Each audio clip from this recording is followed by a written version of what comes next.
मुख्यमंत्री डॉक्टर मोहन यादव ने अमृत योजना 2.0 के तहत 582 करोड़ के निर्माण कार्यों का भूमि पूजन किया। इस दौरान उन्होंने पूर्व की सरकार और कांग्रेस पर तंज कसा, साथ ही राहुल गांधी के आरोपों पर भी जवाब दिया।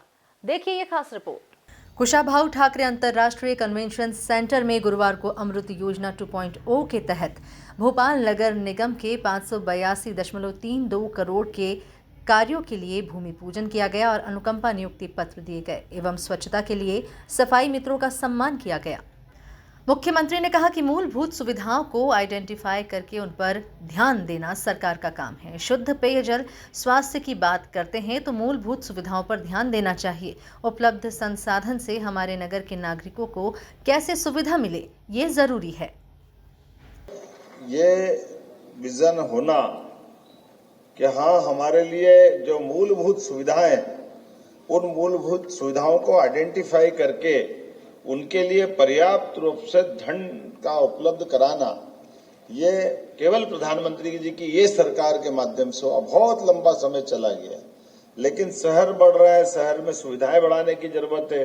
और ये जलराशि से सब जुड़ी योजनाओं के लिए तो पता नहीं कितने साल पहले कभी कोई विस्तारीकरण के पैसे मिले होंगे। मुझे नहीं मालूम कभी नगर बने होंगे, नगर निगम शुरू में आई होगी और कुछ पैसे मिले होंगे। बात के क्रम में केवल पाइपलाइन को सुधारने के काम के भरोसे से या जो अपने से बन पड़े नगर निगम की जो वित्तीय व्यवस्था में से हो जाए, लेकिन समग्र रूप से विचार करके एक साथ काम करना ये बड़ा कठिन जाता था।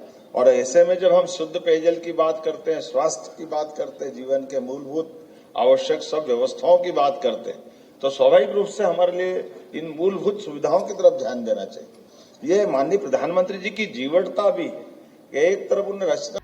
मुख्यमंत्री ने कांग्रेस पर तंज कसते हुए कहा कि पूर्ववर्ती सरकारों का फंड कहां जाता था। हम 5वीं अर्थव्यवस्था थे, अब चौथे पर आ गए, जल्द ही तीसरे पर पहुंच जाएंगे। चुनाव आयोग ने निष्पक्षता से चुनाव कराए, पर बड़े दुर्भाग्य के साथ कहना पड़ रहा है कि उस पर सवाल उठाए जा रहे हैं। चोरी चकारी का गंदा आरोप लगा रहे हैं। कोई सरकार बनाने से 3 बार वंचित हो जाए तो ऐसा ही करेगा। ये बात ही तो कंपैरिजन कराएगी कि हमारी पूर्ववर्ती सरकारें कांग्रेस के शासनकाल की जो रही है, उनके साथ उनके समय क्यों नहीं होता था ये?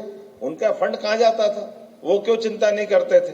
आप बताइए, कितने दुख के साथ बोलना पड़ेगा कि आज कितने अलग प्रकार से भारत की प्रगति हुई है। अब ये तो बच्चों को भी मालूम कि कहां 15वें नंबर पे अर्थव्यवस्था थी, कहां हम चौथे पे पहुंच गए और कहां तीसरे पे पहुंच रहे हैं। जोरदार अभिनंदन करो माननीय प्रधानमंत्री जी का।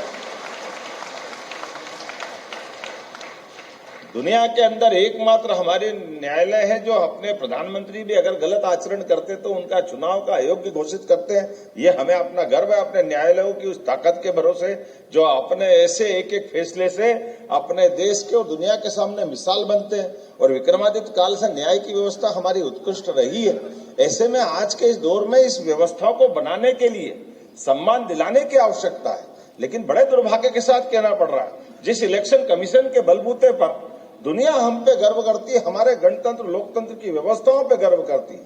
ये एकमात्र देश ऐसा है जहां के चुनाव आयोग ने अपने चुनावों के अंदर निष्पक्षता के आधार पर बड़ी से बड़ी सत्ता पल भर में नीचे गिरती है और बगैर झंझट के जनता के द्वारा दिए गए चुनाव के बलबूते पर नया सत्ता का समीकरण बनता है, नया मंत्रिमंडल बनता है और भारत नई दिशा में चलता है। ये लोकतंत्र का गौरव है भारत का। और सच्चे अर्थों में चुनाव आयोग के पीछे ये जनता का विश्वास है। तो जनता के विश्वास को बनाए रखना ये सबकी जवाबदारी है, पक्ष की भी है और ज्यादा प्रतिपक्ष की भी है। वो अपना आत्मूल्यांकन करें, अपने अवमूल्यन मत करें। वो अवमूल्यन कर रहे हैं अपनी खींच को मिटाने के लिए। क्या गंदा आरोप लगाते हैं चोरी चकारी का। अरे जिसके मन में बार बार चोरी आती है, जिसके दिमाग में घुसी होती है, वो मुंह पे आती है, वो अपने लाइन पकड़ते हैं, वो रास्ता पकड़ते हैं। जानकारी के अनुसार अमृत योजना 2.0 से शहर में वाटर नेटवर्क बिछाया जाएगा। अगले 30 से 40 साल के लिए स्कीम लाई गई है ताकि आबादी के हिसाब से सिस्टम काम करता रहे।